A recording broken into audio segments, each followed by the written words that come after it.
Here's something I find the slightest bit irritating.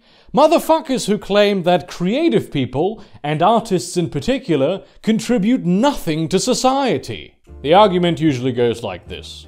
Creative people just shit out some stuff that they just blah, and they don't put together any appliances, they don't crunch any numbers, they don't manage any personnel, they don't apply practical knowledge to solve practical problems, and they should all just get a real job because they're parasites on the economy, because they demand to get paid for doing nothing. Add to that the fact that they're always stricken with creative block, which what the fuck is that even? Just sit down and do the work, it's so easy, and they're always depressed, and they're so fucking full of themselves. I have a question for you. After you've done your job, with which you contribute valuably to society, what do you do for fun? Do you like films and TV?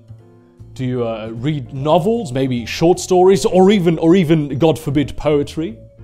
Do you like music? Do you listen to that sometimes? Music, have you heard of it? Maybe you even go to a concert occasionally, or if that's not your kind of stage show, you might go to a comedy gig, or a theatre play, or if you're feeling particularly posh, you might go to the opera. You probably enjoy video games, tabletop games, you may watch anime, or read comic books, you might enjoy paintings, or sculptures, or even just plain old illustrations. Or, also, videos on YouTube. All of these things are either created by solely artists, or have artists as the core part of the development process and couldn't be made without them. And that is a fucking fact. All of the things people do for entertainment, their hobbies, you know, the things they like to do for fun, things that a lot of people are the reasons they live for. They make money so they can spend them at those things. That is all created by artists. And it doesn't even stop there. You have comedians, which can be vehicles to tell uncomfortable truth, especially in politically harsh climates. You have painters who can paint things for which there are no words, or for which words might get you killed, right? You have films and novels in which you can explore absurd notions and concepts through allegory. Right? Shows like Star Trek have inspired a generation of practical innovators like Elon Musk. Aside from just the raw computing power of intelligence, creativity is the driving force behind human progress, right? It's how we figured out fire, why we made the wheel round, why we set sails upon the sea, how we split the atom, and how we connected the entire world. I like to split up creativity into 4 scales. You have, on one side, you have the managers who use creativity to sprinkle it in as a catalyst to make their work easier from time to time. You have the scientists and the craftsmen who apply creativity in a very organized and strategic manner to maybe to come up with scientific experiments and all that. You have the designers and the engineers who use creativity to power their mental tools and apply that to practical problems. And then you have the artists, which just handle creativity raw without any gloves. The vast majority of people is between levels 1 and 2, and they may have slightly more creative hobbies at times that they engage in when they feel inspired to do so. But generally they will assume that creative work is accomplished in the same way that other professional work is accomplished. And that's bullshit, right? If you work on the other end of the spectrum, if you will, the things you need to be good at, the processes that you need to engage in are vastly different. Creative work is not accomplished the same way as non-creative professional work. And the fact that this is the case is generally acknowledged in ridicule at best. You know how you make fun of the artist who can't get any work done because he's not in the mood? This is actually true though, right? You can't just walk into an office and sit down at your desk and then accomplish a set number of created tasks in the time frame at which you work that day.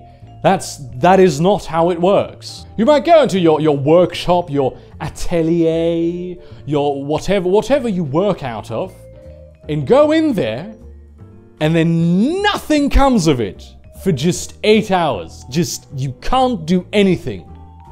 And when the ideas do flow, most of them will be utter garbage, because that is generally how ideas are. And the process of generating them is some of the most exhausting mental work possible. And yes, mental work can be just as exhausting as physical hard labor, right?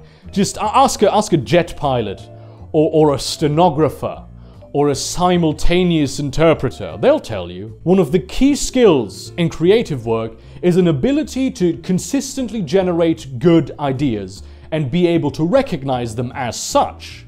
This is in large parts talent, but it is also something that needs to be extensively trained.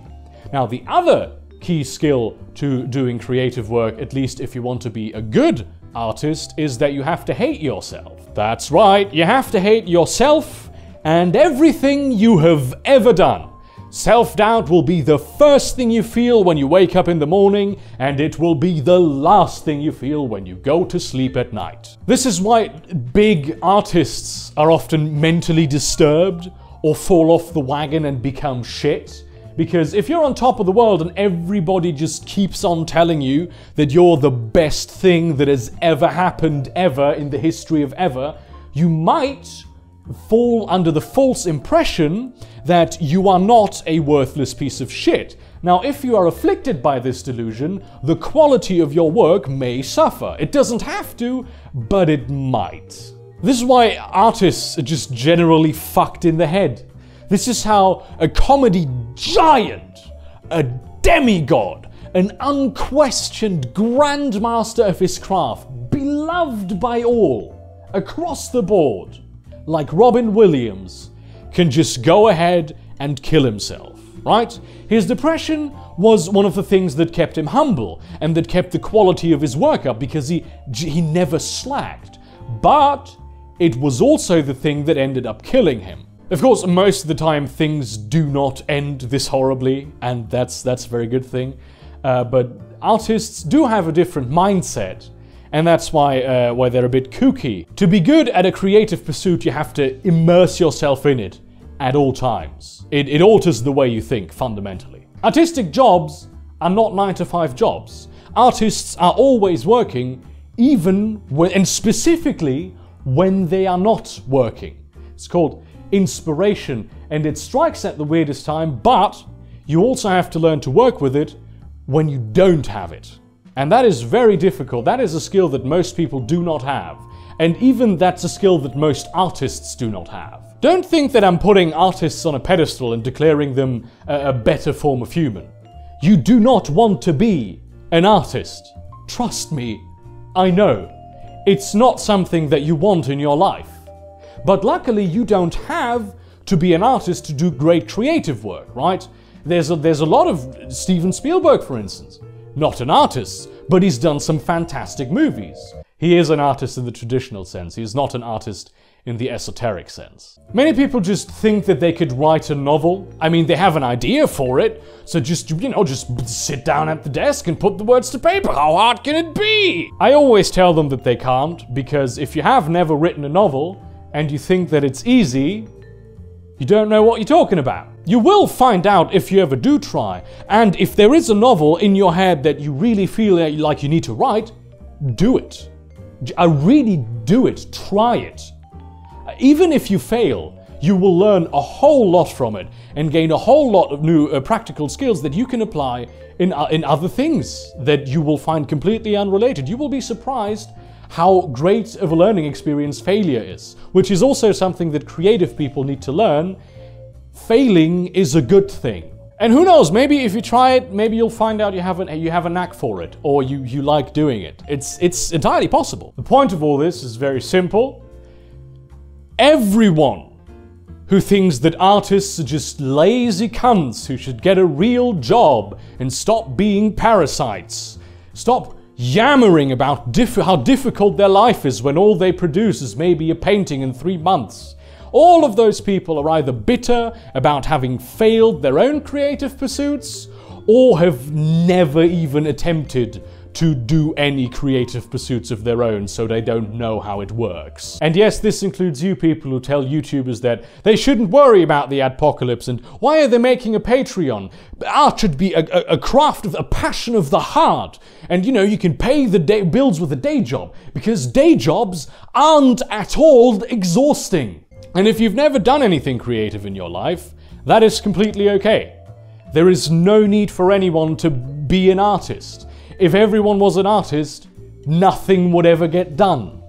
We can only inspire and give meaning to life to a certain degree. We still actually need all the other people to run society. That's pretty much it of my incoherent rambling for the day. Creativity is a topic I care deeply about in many respects, so you'll probably get more videos on it from me in the future. Hopefully they won't be as grimdark as this one. I'm thinking maybe I want to give you some tools to just do creative work for fun, because creativity is a skill that we have unlearned as a society because schools really do not encourage you to be creative. Next month is going to be tough because I will be doing NaNoWriMo, and the vast majority of that work will go towards my new novel, which I can then discard when it is finished, like I did all the others. So yeah, content might be a bit spotty, I'm sorry about that. The Shadowrun campaign will still go on because I'm running that for other people. And by the way, there's still slots open if you really want to join, but be serious about it. And also, I'm really going to try and have no gaps in my audiobooks channel, but there are 5 Wednesdays in November, so I don't know if I have a sufficient backlog of short stories that I can record. So yeah, follow me on Twitter for daily NaNoWriMo status updates through the entire month of November. And see you around, cunts!